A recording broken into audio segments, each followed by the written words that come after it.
বাবা, শেষমেশ একটা ধর্ষিতা মেয়ের সাথে তুমি আমার বিয়ে দিতে চাইছো?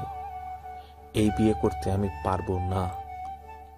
বিয়ে বাড়িতে বরের কবুল বলার ঠিক আগ মুহূর্তে এমন কথা শুনে সবাই চমকে যায়। কথাটা শোনা মাত্রই রফিক আহমেদ তার বড় ছেলের গালে ঠাস করে একটা চড় মেরে দেন। ইতিমধ্যেই অনেকে কানাঘুষো কথা শুরু করে দিয়েছে। একজন মহিলা তো বলেই উঠল, এই মেয়েকে তো সবাই ভালোই জানতাম, আহারে বেচারির সাথে এমন কাজটা যে কে করেছে, আমরা তো এসব ব্যাপারে কিছুই শুনলাম না। নিজের মেয়ের সম্পর্কে এসব কথা শুনে আর ঠিক থাকতে পারলেন না রহিমা বেগম। মুখে আঁচল দিয়ে কাঁদতে লাগলেন। তিনি আগেই তার ভাইকে বলেছিলেন একমাত্র মেয়ের বিয়েটা সে খুব সাদামাটা ভাবে দিয়ে দিতে চান, যেন এসব বিষয় জানাজানি না হয়। কিন্তু ভাইয়ের জোড়াজুড়িতে তার ছেলের সাথে নিজের মেয়ের বিয়ে এত অনুষ্ঠান করে দিতে সে রাজি হয়েছে। রফিক আহমেদ সেই মহিলাকে ধমক দিয়ে উঠলেন, কি সব যাতা বলছেন? এমন কিছুই হয়নি মধুমিতার সাথে। খামাখা ওনাকে চুপ করিয়ে কি লাভ বাবা? উনি তো ঠিকই বলেছেন। তোমরাই তো এত বড় বিষয়টাকে ধামাচাপা দিয়ে দিয়েছো। বাবা রায়হান, চুপ থাক বাবা, আমি তোর ফুপু, তোর পায়ে পড়ি, এসব মিথ্যে অপবাদ আমার মেয়ের নামে তুই দিস না। মিথ্যে কেন বলছো ফুপি? বলো, তোমার মেয়েকে রিয়াদ নামের ছেলেটা উঠিয়ে নিয়ে যায়নি? রাখেনি নিজের কাছে এক রাত? কিছু না করে ছেড়ে দিয়েছে বুঝি? শুরু হলো সবার মাঝে তর্কাতর্কি। এত কিছুর মাঝেও একজন চুপ করে বসে চেয়ে আছে তাদের দিকে। পায়ে তার আলতা, হাত ভর্তি মেহেন্দি, গয়না দিয়ে পা থেকে মাথা অবধি ভরপুর, চোখে টানা কাজল, গায়ে বিয়ের বেনারসি। মধুমিতার এসব আর কিছুই ভালো লাগছে না। বাবা বেঁচে থাকলে হয়তো এখন এসব তার সহ্য করতে হতো না। উঠে এক দৌড়ে বিয়ের স্টেজ থেকে নেমে দৌড়ে বাড়ির ভিতরে চলে গেল সে। রহিমা বেগম দেখেও কিছু বলছেন না। সে জানে এখন কি হবে, গিয়েও কোনো লাভ নেই। রফিক ইতিমধ্যে বিয়ে বাড়ি থেকে সবার কাছে মাপ চেয়ে তাদের চলে যেতে বলেছেন, আর রায়হানকে ঘাড় ধাক্কা দিয়ে বের করে বলেছে চোখের সামনে থেকে চলে যেতে। তবে পাড়ার আন্টিরা যেতে অনিচ্ছুক, তাদের তো এখনো কাটা গায়ে নুনের ছিটে দেওয়া বাকি। মধুমিতা রুমের দরজা লাগিয়ে সেখানে বসে কাঁদতে লাগলো আর জীবনের হিসেব কষতে লাগলো। মধুমিতা জাহান তুলি, ঢাকা মেডিকেলের ছাত্রী, ছোট থেকে খুব চঞ্চল ও মেধাবী, লম্বা, চেহারা অনেক ফর্সা না হলেও মায়াবী। মধুমিতার বাবা নেই, মায়ের সাথে মামার বাড়িতেই ছোট থেকে বড় হয়েছে সে। দাদার বাড়িতে মাঝে মাঝে যাওয়া হয় তাদের। রায়হান হলো তার মামার বড় ছেলে। একসময় এই রায়হানই মধুমিতাকে পাওয়ার জন্য পাগল ছিল, কিন্তু ভাগ্যের কি নির্মম পরিহাস, এই ছেলেই সবার সামনে মধুমিতাকে নিয়ে এত বড় একটা কথা বলে দিল। কথায় আছে না, মানুষ চেনা যায় বিপদে। কিছুদিন আগের ঘটনা, রিয়াদ নামের পাড়ার এক বকাটে ছেলে মধুমিতাকে খুবই বিরক্ত করত। একদিন মধুমিতা সহ্য করতে না পেরে ভার্সিটির সবার সামনে তাকে চড় মেরে দেয়। এইটা যেন কাল হয়ে দাঁড়ায় তার জন্য। রিয়াদের ইগো হার্ট হয়। সেদিন বিকেলে বাড়ি ফেরার সময় মধুমিতাকে জোর করে গাড়িতে তুলে নিয়ে যায় রিয়াদ। এক হোটেলে অজ্ঞান হয়ে নিয়ে যায় ওকে খারাপ কিছু করতে। তবে হয়তো সৃষ্টিকর্তার সহায় ছিল মেয়েটার। ওই দিন সেই হোটেলে ড্রাগস খুঁজতে একদল পুলিশ আসায় সবাইকে ধরে নিয়ে যায়। মধুমিতাকে অতিরিক্ত ডোজ দেওয়ার ফলে তার জ্ঞান ফিরতে সকাল হয়ে যায়। এদিকে রহিমা মেয়েকে না পেয়ে যেন পাগল প্রায়। মধুমিতাকে বাসায় এনে রফিক ঠিক করে পাড়ায় এসব কিডন্যাপিং এর বিষয় ছড়ানোর আগেই তাড়াতাড়ি নিজের ছেলের সাথে বিয়ে দিয়ে দেবে মধুমিতার। তবে রায়হান মধুমিতার সতীত্ব নিয়ে সন্দেহ, এখন আর তাই সে মধুমিতাকে বিয়ে করতে চায় না। তবে মধুমিতা অনেকবার তাকে রিজেক্ট করেছে, সেই প্রতিশোধ নেওয়াটা এখনো বাকি, তাই বিয়ে বাড়িতে এত কাহিনী করলো সে। দেখলে গো ননদিনী, বিয়ে বাড়িতে সবার সামনে কি কাণ্ডটাই না হলো। এখন হয়তো তোমার মেয়েকে আর কেউ বিয়ে করবে না। হালিম বানানোর জন্য মাংসগুলো কেটে কেটে টুকরো করছিল রহিমা। তখনই রায়হানের মায়ের মুখে এমন কথা শুনে থেমে যায় সে। এসব কিছুর পিছে যে রায়হানের মায়েরও হাত আছে তা খুব ভালো করেই জানে রহিমা। নিজের বোনের মেয়ের সাথে ছেলের বিয়ে দিতে না পারায় ক্ষোভটা হয়তো এখন ছাড়বে সে। রহিমা আর তার মেয়েকে কখনোই সহ্য করতে পারত না রায়হানের মা, তাই এই বাড়িতে থাকতেও চায়নি রহিমা। তবে ভাইয়ের জোড়াজুড়িতে বছরের বেশিরভাগ সময় এখানেই থাকা হয় তার। মাঝে মাঝে শ্বশুরবাড়িতে গিয়ে সবার সাথে দেখা করে আসেন সে। শ্বশুরবাড়ির সবার সাথে তার সম্পর্ক যথেষ্ট ভালো, তবে সেখানে থাকলে যে বরাবর মৃত স্বামীর কথা মনে পড়ে, তাই তারাও রহিমাকে জোর করেনি সে বাসায় বেশিরভাগ থাকতে। কিন্তু সে বাড়ির দরজাটা সবসময় খোলা এই মা মেয়ের জন্য। বিয়েতে অবশ্য তারা কেউ আসেনি, এর একটা কারণ আছে, তারা কেউই রায়হানকে তেমন পছন্দ করতো না। তবে এসব ভাবার বা কারো কথায় কান দেওয়ার সময় নেই। ওদিকে মেয়েটা সারাদিন না খেয়ে আছে, তাই তো নিজ হাতে মধুমিতার পছন্দের হালিম বানাতে এসেছিল রহিমা। তাই নিজের কাজে আবার লেগে গেল। মধু, মা আমার, দরজাটা খুলতো, দেখ তোর জন্য খাবার নিয়ে এসেছি। রহিমার কথায় হালকা নড়ে বসে মধুমিতা। জানলার দিকে তাকিয়ে দেখে বাহিরে অন্ধকার। রাত হয়ে গিয়েছে বুঝি। সময় কখন কাটলো বুঝতেই পারেনি সে। এখনো তার গায়ে বিয়ের সাজ। আস্তে করে উঠে দরজাটা খুলল সে। মা। মা ডাকটা শুনে যেন আত্মা কেঁপে উঠল রহিমার। কতটা যন্ত্রণা লুকিয়ে আছে এই ডাকটার পিছনে। মেয়েটির চোখ মুখ ফুলে একাকার, কেঁদেছে হয়তো খুব। তবে রহিমাকে এখন ভেঙে পড়লে চলবে না, তাকে শক্ত থাকতে হবে। মেয়েকে জোর করে খাইয়ে দিতে লাগলো সে।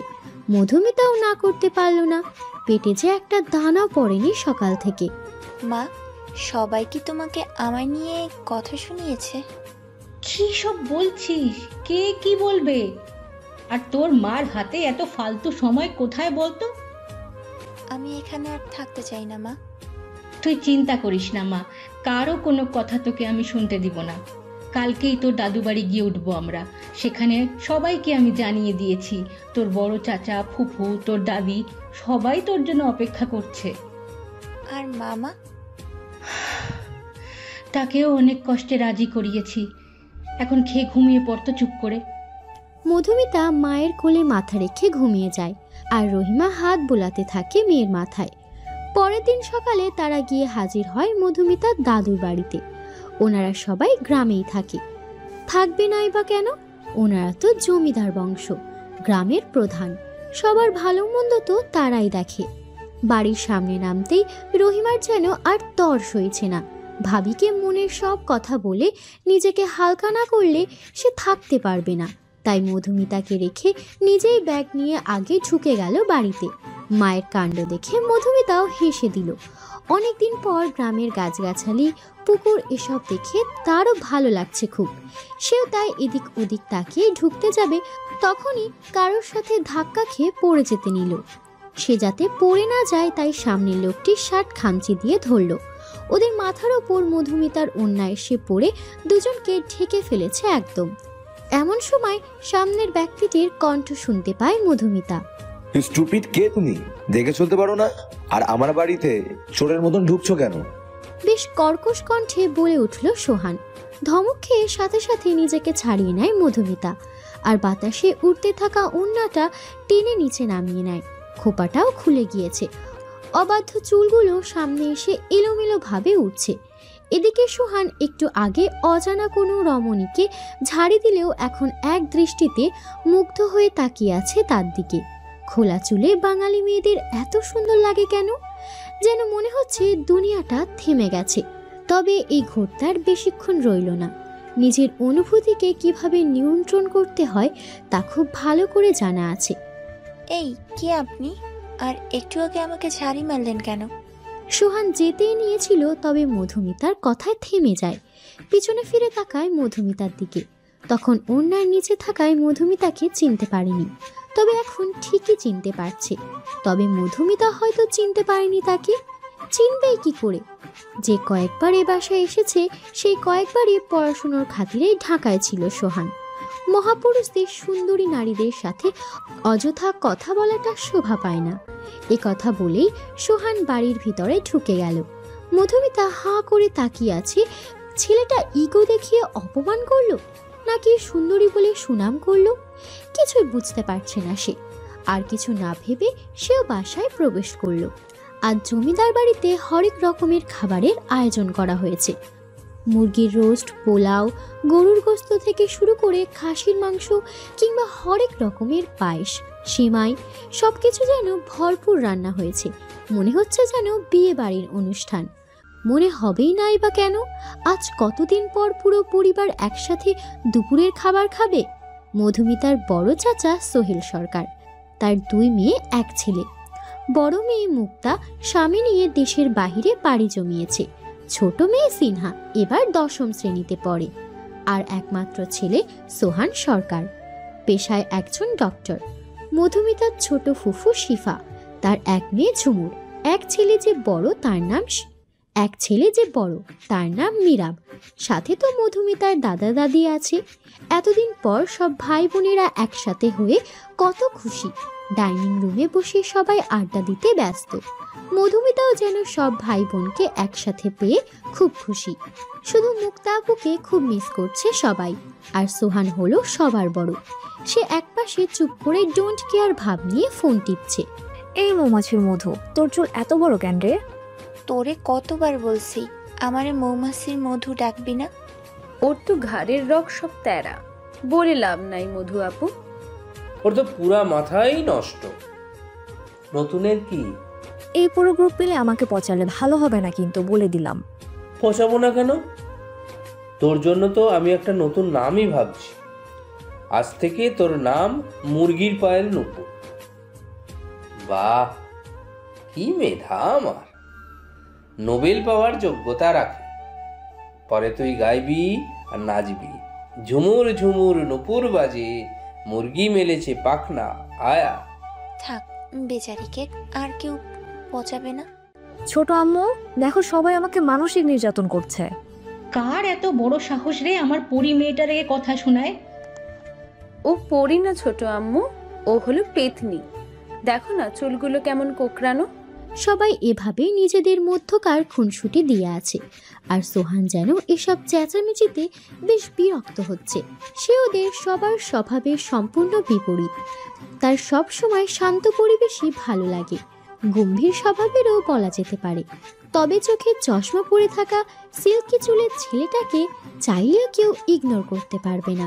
তবে সোহানকে এই মুহূর্তে ঝুমুর বাদে সবাই ইগনোর করে নিজের দুষ্টুমিতে ব্যস্ত। শুধু ঝুমুর একটু পর পর পানির গ্লাস হোক বা পায়েসের বাটি এটা ওটা এগিয়ে দিচ্ছে সোহানকে। এই বিষয়টা সিনহাও কিছুটা খেয়াল করেছে। দুপুরের ভরপুর খাওয়া দাওয়ার শেষে সবাই ভাত ঘুম দিয়েছে। তবে দোতলার বারান্দাতে দাঁড়িয়ে আছে মধুমিতা। আইসক্রিম খেতে ইচ্ছে করছে তার। তবে এখন কাকে বলবে আনতে? গ্রামের বাড়িতে যে সচরাচর সবখানে দোকানপাটও থাকে না। এক কাজ করা যায়, ফুফিকে রসমালাই বানিয়ে ফ্রিজে রাখতে দেখেছিল মধুমিতা। দুধে চুবিয়ে রাখা গোল্লা গোল্লা ঠান্ডা অবস্থায় খেলে আইসক্রিমের মতোই লাগবে। মধুমিতাকে আর কে পায়? দৌড়ে নিচে নামছিল আর কারোর সাথে সজোরে ধাক্কা। আউচ! আবার তুমি? মধুমিতার মনে পড়ল সকালের কথা। তখন সোহানি তাড়াহুড়ো করে ঢুকছিল। তবে বকাটা দিয়েছে মধুমিতাকে। এখন প্রতিশোধ নেওয়ার সুযোগ। সোহানকে কিছু না বলতে দিয়ে এবার সেই বলা শুরু করলো। You nonsense! কে আপনি?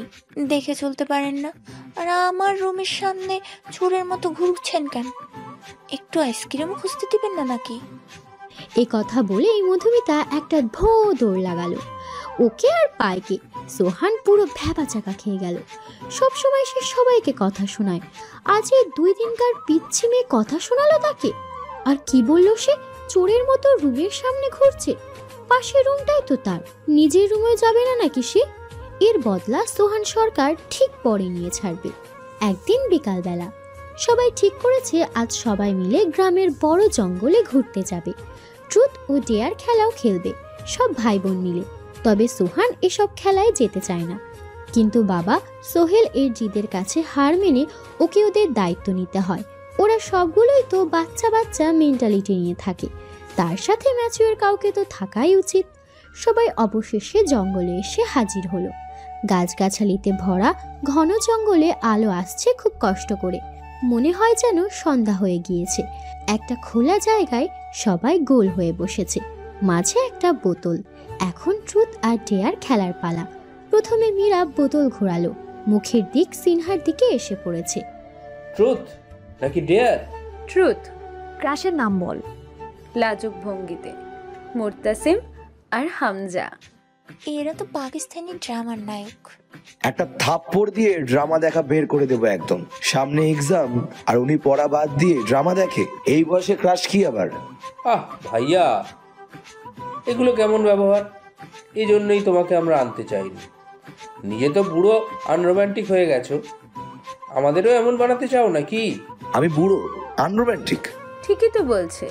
এত বড় হয়েছো, না করছো প্রেম, না করছো বিয়ে।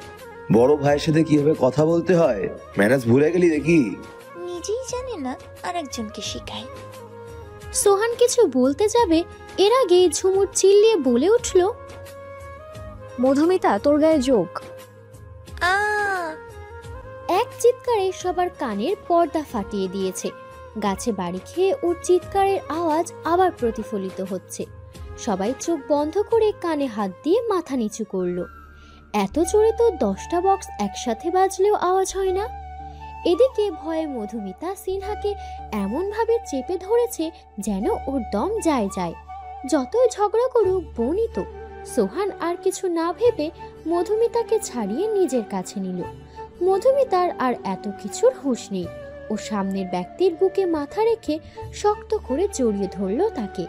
সোহান যেন মধুমিতার প্রতিটা কাঁপুনি অনুভব করতে পারছে। নিজেকে প্রচুর আনকমফোর্টেবল লাগছে তার। কোনোদিন কোনো মেয়ে এতটা কাছে আসেনি তার। একটু পর মধুমিতা শান্ত হলে এক ঝটকায় সরে যায় সে। ইস কি লজ্জা! তার এমন রিয়েকশন দেখে সোহান সহ বাকি সবাই হেসে দিল। বাহ, কি রোমান্টিক! একটা ঘুষি দিব, এখানে রোমান্টিক কিছু হয়নি, দুর্ঘটনা শুধু। তবে সবার সাথে এবার সোহানও হেসে দিয়েছে মধুমিতার রিয়াকশন দেখে। মেয়েটা আসলেই বাচ্চা। এদিকে এই প্রথম সোহানকে হাসতে দেখল মধুমিতা, তবে লজ্জায় আর দ্বিতীয়বার তাকায়নি। এদিকে একে তো সবাই এসেছে বিকেলের দিকে, এখন আবার প্রায় সন্ধ্যা হয়ে যাচ্ছে। সবাই তাই বাড়ির উদ্দেশ্যে রওনা হলো। মাঝপথে ব্রিজ পার হতে হয় একটা। নদীর উপরের ব্রিজের পরিবেশটা খুব সুন্দর। একটা বড় দোকানও আছে সেখানে। সোহান কি যেন ভেবে সবার জন্য আইসক্রিম কিনে নিয়ে এলো একটা করে। সবাই আইসক্রিম পেয়ে খুব খুশি। সন্ধ্যা শেষে রাত নামলো। আকাশে পূর্ণিমার চাঁদ। সবাই বাড়ির উঠোনে বসে গল্প করছে। এই রাত আবার কতদিন পর আসে কে জানে। কাল আবার মধুমিতা ঢাকার উদ্দেশ্যে রওনা দিবে। হোস্টেলে উঠতে হবে। পড়াশোনায় এমনিতেই গাফিলতি হয়েছে অনেক, তবে কারোরই আলাদা হতে ইচ্ছা করছে না। মধুমিতা, কয়েকদিন আরো থেকে গেলে কিন্তু পারতি। না ভাইয়া, তা আর সম্ভব না। কোনো সমস্যা হলে সবার আগে এই ভাইকে কল করবি বলে দিলাম। আপুর সমস্যা হলে সোহান ভাইয়া তো আছেই। সবাই সিনহার কথা শুনে চোখ বড় বড় করে ওর দিকে তাকালো। কি বলে এই মেয়ে? সোহানও ভ্রু কুচকে তাকিয়ে আছে ওর দিকে। সিনহা বুঝতে পেরে কথাটা ঘুরিয়ে নেয়। না মানে সোহান ভাইয়াও তো ঢাকায় থাকে, তাই বললাম। হ্যাঁ তো আমি কারো দায়িত্বের বোঝা টানতে ঢাকা যাচ্ছি নাকি? তো আমি কি কাউকে বলেছি আমার বোঝা টানতে? আজব, কিছু মানুষ সবসময় বেশি বুঝে। ব্যাস ব্যাস হয়েছে। এই মৌমাছির মধু, তুই না খুব ভালো মেহেদি দিতে পারিস, দিয়ে দিবি আমাকে? এই যে নিয়ে এসেছি। দে। মধুমিতা এক এক করে সবাইকে মেহেন্দি দিয়ে দিচ্ছে। মীরাবেরও নাকি মেহেন্দি দিতে ইচ্ছা করছে, তাই মধুমিতা ওর হাতটা টেনে কোলে নিয়ে মেহেন্দি দিয়ে দিচ্ছে। তবে সোহানেরও কেন জানি বিষয়টা ভালো লাগেনি, তাই সে সেখান থেকে উঠে ঘরে চলে গেল। ভাবি, আমার কথাটা আরেকটিবার ভেবে দেখবেন কিন্তু। খুব বিনয়ের সাথে কথাটা বলল মরিয়ম বেগম। ভেবে তো দেখবই ভাবি, তবে আপনি তো সব জানেনই আমার বাচ্চা মেয়েটার ওপর গত কিছুদিন ধরে কি ঝড়টাই না গিয়েছে। তাই এই সব ব্যাপারে আমি ওকে এখন কিছু বলতে চাই না। এখন কেন বলবেন? কিছুদিন যা, তখন না হয় বুঝিয়ে বলবেন। ঘরের মেয়ে আমরা দূরে কেন দিব? ঘরের মেয়ে ঘরেই রেখে দেব। তবে এসব কথা আড়ালে দাঁড়িয়ে দাঁড়িয়ে শুনছে সিনহা। এই একটা বাজে স্বভাব ওর, সবার কথাই শুধু আড়ি পাতা। তাদের দেখার আগেই আবার আস্তে আস্তে করে সরে গেল সে। তার ছোট মাথায় যা বুঝার সে বুঝে গিয়েছে। পরের দিন সকালে আজ মধুমিতা ঢাকায় ফিরে যাবে। সব ব্যাগ গুছিয়ে বিদায় নিচ্ছে সবার থেকে। সোহানেরও আজ না চাইতেও ঢাকায় ফিরতে হচ্ছে। বাবার কড়া আদেশ, হোস্টেলে ঠিকভাবে মধুমিতাকে পৌঁছে দিয়ে তবেই নিজের ফ্ল্যাটে যেতে পারবে সোহান। তাই সে নিজের ব্যাগটা কাঁধে নিয়ে মুখ গোমড়া করে দাঁড়িয়ে আছে। কিছুক্ষণ পর একটা অটো আসলো ওদের নিতে। এই অটো সোজা গিয়ে রেল স্টেশনে গিয়ে থামবে। ট্রেনে করে ঢাকা যাবে ওরা। মধুমিতা তো খুব খুশি, এই প্রথম ট্রেনে উঠবে সে। 90 দশকের কত প্রেমের গল্প আর উপন্যাসে ট্রেনে হওয়া প্রেম সম্পর্কে শুনেছে, সে হিসাব নেই। এখন কোনোভাবে নিজেও তেমন কাউকে পেয়ে গেলে হয়। অন্তঃপর ট্রেন চলছে তার নিজের গতিতে। মধুমিতা জানলার পাশের সিটে বসেছে। পাশেই সোহান কিছুটা দূরত্ব বজায় রেখে বসেছে। সামনে এক বয়স্ক দম্পতি বসে আছে। মধুমিতা জানলার দিকে তাকিয়ে বাহিরের গতি দেখছে। কোন ফাঁকে যে চুলগুলো খুলে গিয়েছে খেয়াল নেই। সামনে পাল্লা দিয়ে উঠছে সেগুলো। সোহান কিছুটা বিরক্ত হয়েই বলে, তোমার কি হিজাব নেই? আছে কেন? বাইরে চলাফেরা করলে হিজাব পরবে, নয়তো চুলগুলো এমন টাইট করে বাঁধবে যেন প্রয়োজনে ছিঁড়ে যায় কিন্তু খুলে না যায়। আচ্ছা। সামনে থাকা বয়স্ক দম্পতি ওদের কথা শুনে মুচকি মুচকি হাসছে। একজন বোরখা পরা, আরেকজন পাঞ্জাবি, মাথায় টুপি। দেখেছো গিন্নি, ঠিক আমাদের মতো এক সময় আমরাও এমন ছিলাম, মনে আছে? কোথাও গেলে কিভাবে আমি তোমার কাপড় পরার বিষয়ে খেয়াল করতাম। তার বলতে তা বাবা, বিয়ে হয়েছে কতদিন হলো? তাদের কথা শুনে দুজনে কিছুটা হতভম্ব হয়ে পড়ল। একে অপরের দিকে তাকালো। এই স্বামী স্ত্রী হয়তো তাদের কাপল ভাবছে। না না দাদি, আপনি ভুল ভাবছেন। ইনি আমার চাচাতো ভাই হয়, আমার স্বামী না। হ্যাঁ, আমরা অবিবাহিত। থাক থাক, আর বলতে হবে না। আমরা এখন বুড়ো হলে কি হয়েছে, এক সময় জমিয়ে প্রেম করতাম। লুকিয়ে লুকিয়ে কত দেখা করেছি ট্রেনে। তোমরা তো তাও চাচাতো বলেছ। একবার তোমার দাদি এক শিক্ষকের সামনেও পড়েছিল, আমাকে সোজা আপন ভাই বানিয়ে দিয়েছিল। সেই দিনগুলোর কথা কি বলবো আর। চিঠিতে কথা হতো আমাদের, কখনো কখনো চিঠি আসতো, এত দেরি হতো যেন মন চাইতো গিয়ে যেন দেখে আসি কি লিখেছে। দোয়া করি তোমরাও যেন ভালোবাসার পূর্ণতা পাও। মধুমিতা কি করবে না বুঝে অসহায় দৃষ্টিতে সোহানের দিকে তাকালো। সোহানও বুঝে গিয়েছে এদের আর বলে বোঝানো যাবে না, তাই প্রসঙ্গ এড়াতে সে তাদের রুমটার বাইরে চলে গেল। মধুমিতা অবশ্য এই সুযোগে তাদের লাভ স্টোরি শুনতে ব্যস্ত। কিছুক্ষণ পর সোহান ঝালমুড়ি, আলুর চপ, হাবিজাবি নিয়ে এসেছে সবার জন্য। মধুমিতা না বললেও বুঝেছে এত সময় ওর খিদে লেগেছে নিশ্চয়ই। ঝালমুড়ি দেখে তো মধুমিতা অনেক খুশি। ঢাকায় আসতে আসতে প্রায় দুপুর হয়ে গেল। এই দম্পতি এই স্টেশনে নামবে না, পরেরটায় নামবে। তাই তাদের থেকে বিদায় নিয়ে মধুমিতা আর সোহান নেমে যায় নিজের গন্তব্যস্থানে। চারপাশে জমে থাকা পানি আর ভেজা ভেজা পরিবেশ দেখে মনে হচ্ছে বৃষ্টি হয়েছে কিছুক্ষণ আগেই। সোহান আর মধুমিতা পাশের রেস্তোরাঁয় কিছু খাওয়া দাওয়া করে নিল। এবার মধুমিতাকে হোস্টেলে দিয়ে সোহানের নিজের ফ্ল্যাটে যাওয়ার পালা। নামার আগে অবশ্য মধুমিতা সোহানকে একটা থ্যাঙ্কস জানিয়েছে। তারপর হোস্টেলে গেট খুলে দিয়ে ঢুকে গেল। মধুমিতা ভাবছে আর হয়তো সোহানের সাথে দেখা হবে না, তবে সোহান ভাবছে অন্য কিছু। একটা ডেভিল হাসি দিয়ে সে তার ফ্ল্যাটে চলে গেল। অনেকদিন পর আজ ভার্সিটিতে ক্লাস করতে যাচ্ছে মধুমিতা, সাথে বান্ধবী মিসমিও আছে। ভার্সিটিতে নাকি এই ডিপার্টমেন্টের নতুন স্যার এসেছে, ঢাকা মেডিকেলেরই ডক্টর। দুইজন মাঠে হাঁটছে আর কথা বলছে। মুরগি খায় ধান, নতুন স্যার আমার জান। পাগল হলি? দুধ মাখন দই খায়, আমি শুধু নতুন স্যারকেই চাই। আরে কি সব হাবিজাবি কবিতা শুরু করলি? দোস্ত, তুই তো কদিন ছিলি না। ভার্সিটিতে নতুন দুজন স্যার এসেছে, একজন আমাদের ডিপার্টমেন্টের, অন্যজন আরেক ডিপার্টমেন্টের। দুজনেই যা দেখতে না। স্যাররা বাবা মায়ের সমতুল্য, তাই এসব ঢং বাদ দিয়ে পড়ায় মনোযোগ দেয়, সামনে এক্সাম। এমন সময় হঠাৎ মিসমির গায়ের উপর কেউ এক বালতি জল ঢেলে দিল। কোন ডগি রে? দুইজনে পিছন ফিরে দেখে একদল ছেলে মেয়ে। বুঝতে আর বাকি নেই কিসের পাল্লায় পড়েছে তারা।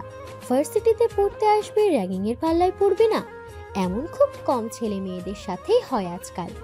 এখন এই গ্রুপে 3টে ছেলে আর 2টা মেয়ে আছে। একজন ভার্সিটির প্রিন্সিপালের ছেলে রুদ্র, সাথে 2 বন্ধু স্বপন আর আয়ান। মেয়ে দুটোর নাম আরু আর রুশি। দুজনেই ছোট ছোট ড্রেস পরা, উপরে ইউনিফর্ম। রুশির চুল বব কাট করা, ছোট ছোট, দেখতে চাইনিজদের মতো। এই মেয়েরা, এদিকে আসো। থাক, সরি বলতে হবে না, আমি খুব দয়ালু, মাফ করে দিছি। হোয়াট? কি বলছো এসব? কে কাকে মাফ করবে? ও মা, আপনার তো আমাকে সরি বলতেই রেখেছেন। ওই যে একটু আগে ভুলে পানি দিয়ে দিলেন। ভুলে পানি দিয়েছি তাকে বলবো? হি হি হি, ভুলেই দিয়েছেন জানি, নয়তো আমার সম্পর্কে না জেনে দিয়েছেন, জানলে হয়তো দিতেন না। এই মিশু, এখন অন্তত ঝামেলা করিস না। তুই মার্শাল আর্ট জানোস, তাই সব কিছুতে নাক গলাস না। এ নে, আস্তে কি বলিস? আর বলিস না, ও একটু এমনই। তুই কি আমাকে তুই করে বললি? হ্যাঁ বললাম। কেন, তুই আমাদের ক্লাসমেট না? না হলে তুই করে আমাকে বলছিস কেন? আমিও বললাম। You bloody bitch, I will kill. থামারু।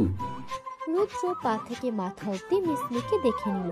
অত্যাধুনিক পোশাকের ছোঁয়া না থাকলেও মোটামুটি একটা লং স্কার্ট আর ফুল হাতার শার্ট, উপরে গলায় পেঁচ দেওয়া ওড়না, মাথায় ছোট একটা হিজাবও আছে দেখি।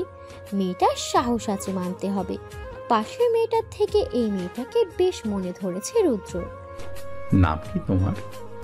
আশফি জাহান মিশমি। আপনার? সিনিয়রদের পাল্টা নাম জিজ্ঞেস করছো? আরে থাম। মাহিয়ান রুদ্র। কোন ইয়ার? ফার্স্ট।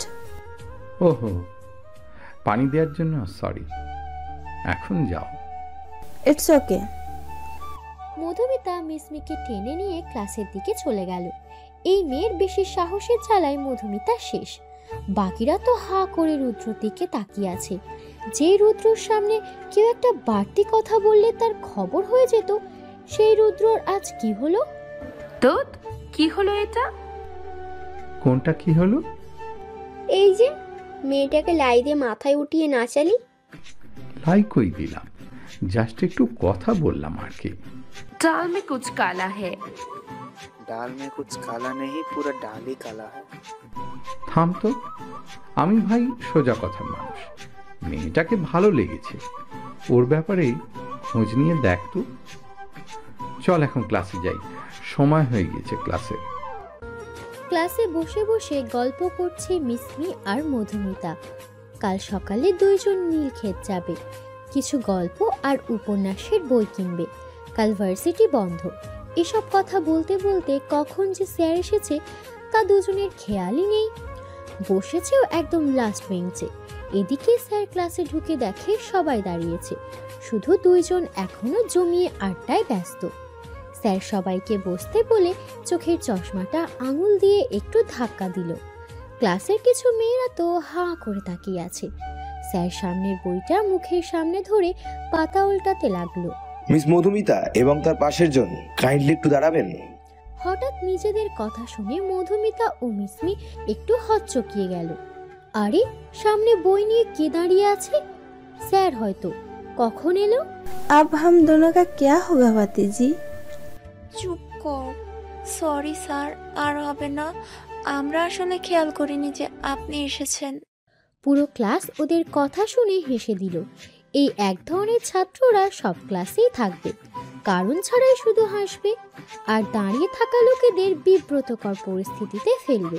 এবার স্যার তার মুখের উপর থেকে বইটা সরালো। মধুমিতা তো আচমকা এই চেহারাটা দেখে চমকে গিয়েছে পুরো। সোহান ভাইয়া আপনি? বাহ, এত স্যার ঢোকার পরেও গল্প করলেন, এখন আবার স্যারকে ভাই বলে ডাকছেন। ন্যূনতম ম্যানার্স দেখি আপনার মাঝে নেই। এই আবুল, স্যারকে ভাই বললি কেন? তোর কাজিন নাকি কোনো? আরে এই তো আমার সোহান ভাইয়া, যেই খারুচের কথা বলেছিলাম খালি চিল্লায়। লড়ে লাগ গে। Get out. কিন্তু I said get out. Manners শিখে তারপরে ক্লাস করতে আসবেন। কি রে, কষ্টে কেন্দ্রে দিয়েছিস? এখন মজার মুডে নেই আমি। কে হ্যান্ডসাম? হঠাৎ দুজনের মাঝে মাথা ঢুকিয়ে দিল রুদ্র। আপনি কাবাবে হাড্ডি হতে কোথা থেকে আসলেন? আগে বলো, হ্যান্ডসাম কাকে বলছো? যাকে খুশি বলেছি। আপনার কি? আমারই তো সব। কিছু না, কাল আমরা ফ্রেন্ডসরা নীলক্ষেত যাব, ভাবলাম তোমরা তো নতুন, তোমাদেরও নিয়ে যাই। কিন্তু ভাইয়া ক্লাসে তো সবাই নতুন, শুধু আমরা কেন? ঠিক বলেন, আমরা কেন? মানে সকালে পানি দিলাম না, তাই ছড়ি হিসাবে এমনটা বললাম। মধুমিতা না বলতেই যাবে, কিন্তু মিসমি চিল্লিয়ে বলল, যাব। মিশু, আরে থাম তো, আমরা তো এমনিতেও কাল যেতাম, তাদের সাথে গেলেই বাকি। কিন্তু আমার একটা শর্ত আছে। কি? আমার বইয়ের টাকা আপনি দেবেন। ওকে, ডান। আজ তাহলে গেলাম। রুদ্র যেতে দেরি মধুমিতার মিসমিকে কিল ঘুষি মারতে দেরি না। আরে আরে, কি করছিস? থাম না। এসব কি মিশমি? রাগ করেছিস কেন? কেউ আমার উপর ফিদা হয়ে বসে আছে, আর আমি একটু ফায়দা নেব না? আমিও বুঝেছি সে তোকে পছন্দ করে, তাই বলে তুই তার ফিলিংস নিয়ে মজা করে নিবি নাকি? আমি কখন বললাম আমি মজা নিচ্ছি? মানে? মিসমি কিছু না বলে রহস্যময় একটা হাসি দিয়ে বলল হোস্টেলে ফিরে যেতে। দুইজনে